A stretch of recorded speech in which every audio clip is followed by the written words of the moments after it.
भाईंदरवरून रोरोने प्रवास करण्यासाठी आम्ही अगदी सज्ज होतो. आता सगळेजण अगदी उत्सुक होते आणि तिकडे बाकीचे जण वेट करत होते, कारण नेक्स्ट फेरी येईल त्याच्याने ते प्रवास करणार. चला मग मी तर खूप एक्सायटेड होते आणि इतर सर्वजण. मग काय, आपली रोरो सुरू झाली आणि आहा, भन्नाट नजारा पाहून आम्ही आमच्या प्रवासाला सुरुवात केली.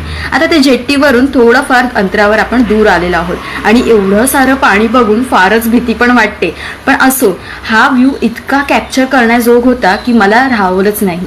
आणि मग काय, आमची सफारी सुरू झाली. आता रोज जे बाय रोड किंवा ट्रेनने ट्रॅव्हल करतात त्यांच्यासाठी अगदी सोयीस्कर सोय केलेली आहे. म्हणजेच भाईंदर टू वसई, वसई टू भाईंदर, म्हणजे अगदी 15 ते 20 मिनिटात आपण थोडक्यात 25 मिनिटात या इकडून त्या तिकडे पोहोचू शकतो. आणि तुम्ही बघताय इकडे ना 18 ते 20 कार्स आणि परत बाईक आणि स्कूटी सुद्धा इकडे 20 ते 25 आरामात अगदी राहू शकतात. आणि त्यात इतर मंडळी सुद्धा उभी आहेत आपल्या गाड्या घेऊन.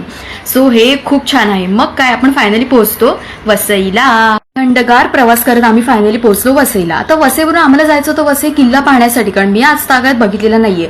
पण काय, मला तिकीट पुन्हा काढावी लागणार, कारण मी सिंगलच काढली होती आणि ही आपली शेवटची फेरी होती असं त्यांनी तिकडून सांगितलं होतं. मग काय, वसई भाईंदर रोरो सेवामधून आपण पुन्हा निघालो भाईंदरला जाण्यासाठी. आणि या चिमुकला बघताय बाय बाय करताना. मग वसईला बाय बाय बोलत आपण पुन्हा आपला प्रवास सुरू केला. इथे येण्याचा टाइम टेबल मी लास्ट व्हिडिओमध्ये दिलेला आहे आणि माझ्यासाठी हा मस्त एक्सपिरियन्स होता. चला भेटूयात पुढच्या व्हिडिओमध्ये. बाय.